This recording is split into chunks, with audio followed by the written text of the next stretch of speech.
இந்த ஃபினான்ஷியல் மார்க்கெட்டோட ஒரே குழப்பமா இருக்குல்ல, இதுக்குள்ள ஒரு நிரந்தரமான ஒழுங்க கொண்டு வர முடியுமா? முடியும். ஆனா அதுக்கான தீர்வு எங்கிருந்து வரும்னு நினைக்கிறீங்க? பெரிய பெரிய நிதி நிபுணர்கள் கிட்ட இருந்தா, இல்ல நாம யாருமே எதிர்பார்க்காத ஒரு இடத்துல இருந்து, இன்ஜினியரிங்ல இருந்து? வாங்க என்னென்ன பார்க்கலாம். விப்ளாஷ். இந்த ஒரு வார்த்தையே போதும் ட்ரேடர்ஸ் படுற கஷ்டத்தை சொல்ல. நீங்க ஒரு சிக்னலை நம்பி ஒரு ட்ரேட்ல இறங்குவீங்க, ஆனா அடுத்த செகண்டே அந்த சிக்னல் காணாம போய் மார்க்கெட் அப்படியே உங்களுக்கு எதிரா திரும்பும். யோசிச்சு பாருங்க, இது ஒரு ட்ரேடரை எவ்வளவு விரக்தியில தள்ளும்னு. இது வெறும் பணத்தை இழக்கிறது மட்டும் இல்ல, நம்பிக்கையும் இழக்கிறது. இது கொஞ்சம் ஆச்சரியமா இருக்குல்ல? ஒருவேளை நாம இன்னும் காம்ப்ளெக்ஸான கணக்குகளையும் இண்டிகேட்டர்ஸையும் தேடிக்கிட்டு இருக்கிறது தான் பிரச்சனையா? நாம பார்க்கற திசையை மாத்தி யோசிச்சா ஒருவேளை தீர்வு நம்ம கண்ணு முன்னாடியே இருக்கலாம், இந்த ஃபினான்ஸ் உலகத்துக்கு வெளியே. ராச்செட், உங்க டூல் பாக்ஸ்ல இருக்கிற ஒரு ஸ்க்ரூ டிரைவரை யோசிச்சு பாருங்க. அதை முன்னோக்கி சுத்தும்போது ஒரு டிக் டிக்னு சத்தம் கேட்கும்ல. ஒவ்வொரு டிக் சத்தமும் ஒரு ஸ்டெப் முன்னாடி போயிட்டோன்னு அர்த்தம். அதை லாக் பண்ணிடும், அவ்வளோதான். அதுக்கப்புறம் பின்னாடி போகவே முடியாது. இந்த சிம்பிளான ஆனா ரொம்ப பவர்ஃபுல்லான லாஜிக்கை தான் நாம இந்த மார்க்கெட்டோட குழப்பத்துக்கு எதிராக யூஸ் பண்ண போறோம். இப்ப இந்த ரெண்டு பக்கத்தையும் பாருங்க. இடது பக்கம் ஒரே குழப்பம், வலது பக்கம் கிறிஸ்டல் கிளியர். இடது பக்கம் நார்மலான இண்டிகேட்டர்ஸ் மார்க்கெட்டோட ஒவ்வொரு சின்ன அசவுக்கும் மாறி மாறி தப்பான சிக்னல் கொடுத்து அந்த விப்ளாஷ் வழியை உருவாக்குது. ஆனா வலது பக்கம் பாருங்க, ராட்செட் புரோட்டோகால் ஒரு ஃபில்டர் மாதிரி வேலை செஞ்சு தேவையில்லாத நாய்ஸ் எல்லாம் நீக்கிட்டு உண்மையான முன்னேற்றத்தை மட்டும் முன்னாடி போக விடுது. இது புயல்ல இருந்து ஒரு தெளிவான வானத்துக்கு வர்ற மாதிரி இருக்கு. சரி, இந்த ராட்செட் புரோட்டோகால் என்ற மிஷின் மார்க்கெட்ல நிஜமா எப்படி வேலை செய்யுது?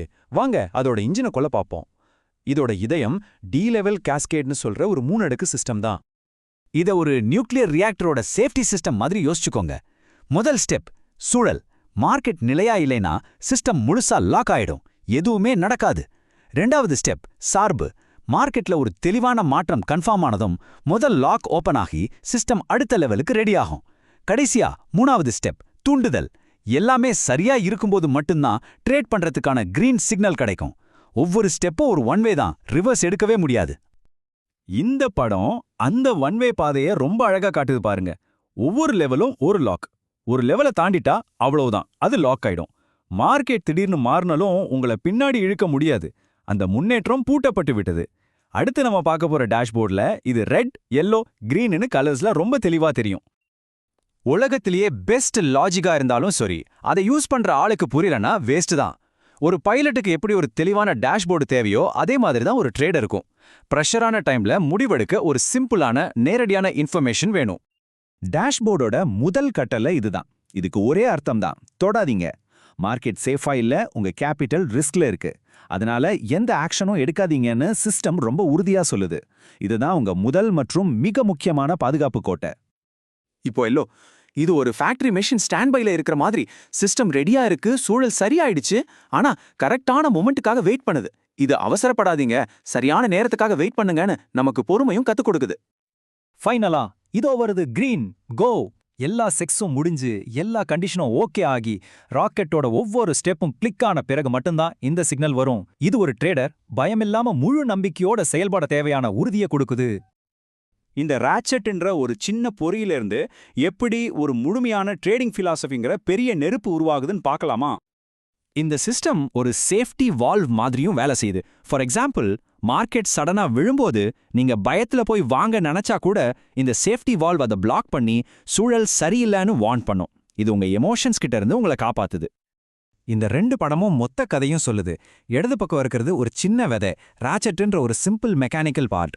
வலது பக்கம் இருக்கிறது அது வளர்ந்து நிற்கிற ஒரு பெரிய மரம், சேஃப்டி, குவாலிட்டி, மெயின்டெனன்ஸ்னு ஒரு முழுமையான இண்டஸ்ட்ரியல் ஃபிலாசபி. ஒரு சின்ன ஐடியா எப்படி ஒரு பெரிய சிஸ்டமா மாறுதுங்கிறதுக்கு இது ஒரு அருமையான உதாரணம். இதுதான் நாம இன்னைக்கு கத்துக்கிட்டதோட மொத்த சாராம்சம். நமக்கு இன்னும் நிறைய இண்டிகேட்டர்ஸ் தேவையில்லை, நமக்கு ஒரு பெட்டரான லாஜிக் தேவை. பிரச்சனை டூல்ஸ்ல இல்ல, அதை நாம யூஸ் பண்ற லாஜிக்ல தான் இருக்கு. இந்த கேள்வி இப்போ உங்களுக்காக. இந்த ஃபினான்ஸ் உலகத்தை தாண்டி நம்ம பர்சனல் லைஃப்ல, நம்ம ரிலேஷன்ஷிப்ஸ்ல, இல்ல ஒரு பெரிய சமூக பிரச்சனையை சரி செய்யறதுல கூட இந்த ராஜ தத்துவத்தை எப்படி யூஸ் பண்ணலாம்? ஒரு நேரத்துல ஒரு ஸ்டெப்பு பின்னாடி போகாம முன்னேற்றத்தை மட்டுமே லாக் பண்ணிக்கிட்டு யோசிச்சு பாருங்க.